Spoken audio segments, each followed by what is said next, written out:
नमस्ते। मैं हूं सुरेश कुमार एकलवे और आप देख रहे हैं हिंदुस्तान न्यूज एंड टिप्स। चीन की यह पुरानी रणनीति रही है कि वह किसी भी देश से सीधे उलझने से परहेज करता है। वह अपने दुश्मनों को कमजोर करने के लिए युद्ध के अलावा कई विकल्पों को धार देता है। अपनी इसी साजिश के तहत उसने दुश्मन देशों को तहस नहस करने का प्लान तेज कर दिया है। इसमें कोई दो राय नहीं है कि अमेरिका और भारत उसके सबसे बड़े टारगेट हैं। एशियाई देशों में भारत उसके लिए बड़ी चुनौती बना हुआ है। वहीं वैश्विक स्तर पर अमेरिका उसकी ताकत के आगे सबसे बड़ी बाधा बन गया है। चीन इन दोनों ही देशों से जंग के लिए तैयार नहीं है। ऐसे में उसने एक खास रणनीति बनाई है जिससे उसे आमने सामने का युद्ध भी नहीं लड़ना पड़े और यह देश भी पूरी तरह बर्बाद हो जाए। उसकी इस रणनीति में वे चीनी नागरिक बड़ी भूमिका निभा रहे हैं जो इन देशों में स्थायी या अस्थायी नागरिक बन चुके हैं, या फिर चीन खुद अपने नागरिकों को टूरिस्ट वीजा और अन्य माध्यमों से यहां पर भेज रहा है।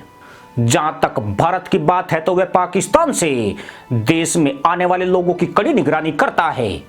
पाकिस्तान से आने वाले मुसलमान भारत के लिए बड़ा खतरा है। यह तत्व नेपाल और खाड़ी देशों के जरिए भारत में घुसपैठ करते हैं। माना जाता है कि इन्हीं लोगों के बीच आईएसआई के जासूस और मुसलमान आतंकी प्रवेश कर जाते हैं। भारत में बड़ी मुस्लिम आबादी के बीच इनकी पहचान करना आसान नहीं है। स्थानीय मुसलमानों में उनके कुछ शुभचिंतक होने के चलते वे आसानी से लोगों के बीच घुल मिल जाते हैं और देश के खिलाफ षड्यंत्र रचने लगते हैं। इसमें हैरानी की बात यह है कि पाक जासूस और मुसलमान आतंकी हिंदू पहचान चिन्हों के साथ भारत में घुसपैठ करते हैं, जिससे भारत खुफिया एजेंसी भी गच्चा खा जाती है। अब चीन ने भारत के साथ बिना युद्ध लड़े ऐसा ही खौफनाक प्लान तैयार किया है। वह भारत में आतंकी गतिविधियों के साथ अब देश के इंफ्रास्ट्रक्चर को निशाना बना रहा है। ऐसे सबूत भी सामने आए हैं कि नक्सल प्रभावित क्षेत्रों में चीनी एजेंटों की आमद हुई है और चीन के वाणिज्य दूतावासों से इन विद्रोही संगठनों को काफी चंदा भेजा जा रहा है। सिर्फ इतना ही नहीं, चीन ने भारत में रहने वाले चीनी नागरिकों से संपर्क बनाकर यहां अपने जासूसी के जाल का काफी विस्तार कर लिया है। खासकर हिमाचल प्रदेश, लद्दाख, अरुणाचल प्रदेश और मेघालय में उसके जासूसी ठिकाने मजबूत हो रहे हैं। यहां रहने वाली बड़ी आबादी में चीनियों की पहचान करना काफी मुश्किल हो गया है और वह इन लोगों के बीच रच बस गए हैं। इसी साल जुलाई महीने में नोएडा एसटीएफ ने हवाला कारोबार से जुड़े 3 चीनी नागरिकों को गिरफ्तार किया था। इसमें चौंकाने वाली बात यह है कि उनके पास भारतीय फर्जी आधार कार्ड भी मौजूद थे। इन चीनियों से पूछताछ में खुलासा हुआ कि देश के काफी हिस्सों में उनका नेटवर्क फैला हुआ है, जिसके बाद 10 चीनी नागरिकों समेत 17 लोगों की गिरफ्तारी हो पाई थी। इन चीनियों ने भारतीय नागरिकों का डाटा अपने देश चीन को भेज दिया था। इनमें कई चीनी नागरिक तो साल 2020 से ही भारत में रह रहे थे, यानी वीजा खत्म होने के बाद भी वे वापस चीन नहीं लौटे थे और यहां अपना एक गिरोह तैयार कर लिया था। हालांकि भारत की ओर से चीन के नागरिकों को जारी किए गए टूरिस्ट वीजा अब मान्य नहीं है, लेकिन भारत अभी भी चीनी नागरिकों को व्यापार, रोजगार, राजनयिक और आधिकारिक वीजा दे रहा है। गृह मंत्रालय के आंकड़ों के मुताबिक भारत ने 2019-21 के दौरान 117 चीनी नागरिकों को निर्वासित किया है और 81 को नोटिस जारी हुआ है। खास बात यह है कि चीन के 726 निवासियों को इस अवधि के दौरान वीजा शर्तों और अन्य अवैध शर्तों का उल्लंघन करने के लिए प्रतिकूल सूची में रखा गया था।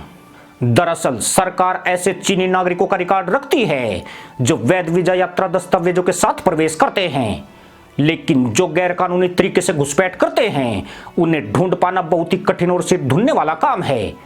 खासकर तब बड़ी चुनौती बन जाती है जबकि स्थानीय लोग उन्हें आश्रय प्रदान करते हैं। पिछले 2 महीनों में भारत में 30 से अधिक चीनी नागरिक अवैध रूप से रहने या भारतीय कानूनों का उल्लंघन करने के आरोप में गिरफ्तार किए गए हैं। सरकार ने विदेशी अधिनियम 1946 के अनुसार उनसे जुर्माना वीजा शुल्क लेकर भारत छोड़ो नोटिस जारी करके वापस भेज दिया। आपको जानकारी होगी कि साल 2017 से अब तक कुल 16 चीनी नागरिकों को भारतीय नागरिकता दी गई है, जबकि 10 चीनी नागरिकों के आवेदन पेंडिंग है। इन सभी ने भारतीय नागरिकता के लिए आवेदन किया है। अब कुछ जरा हैरतअंगेज आंकड़े भी देख लीजिए। पश्चिमी बंगाल में 2013 में चीनी समुदाय की आबादी 2000 के करीब थी। यह सिर्फ कोलकाता में बसे चीनी है। कोलकाता का चीनी वाणिज्य दूतावास सदैव संदेह के दायरे में रहा है और ऐसी आशंका है कि यहां से साम्यवादी संगठनों और नक्सलियों को भारी फंडिंग होती है। देश की आर्थिक राजधानी मुंबई में भी कम से कम 4000 चीनी रहते हैं, जबकि 5 से 7 हजार चीनी प्रवासी भारत में काम करते हैं, जो आमतौर पर भारत में व्यापार करने वाले ब्रांडों और कंपनियों की बढ़ती संख्या के लिए 2 से 3 साल के अनुबंध पर काम करते हैं। इसके अलावा 1,50,000 तिब्बती समुदाय भी भारत में शरणार्थी बनकर रह रहा है। देश के अनेक हिस्से जिसमें असम, कोलकाता, मुंबई, गुड़गांव, बेंगलोर, दिल्ली और मेघालय में चीनी नागरिक मौजूद है। हैरानी की बात यह है कि पिछले कुछ सालों में चीनियों की आमद बहुत तेजी से बढ़ी है और उतनी तेजी से चीन की जासूसी गतिविधियां भी बढ़ रही है। चीन सिर्फ देश के रक्षा संस्थानों को ही टारगेट नहीं करता है, बल्कि डाटा चोर का मास्टरमाइंड है। वह आम लोगों को नुकसान पहुंचाने के लिए फर्जी मोबाइल एप्लीकेशन का इस्तेमाल करने में पीछे नहीं है। कई चीनी नागरिक लोगों को लोन देकर ठगी कर रहे हैं और मोबाइल ऐप के जरिए लोगों को कर्ज जाल का शिकार बना रहे हैं, जो यकीनन देश के लिए खतरनाक स्थिति है। इसी के साथ अनुमति दोस्तों, जय जवान, जय किसान, जय हिंद, वंदे मातरम।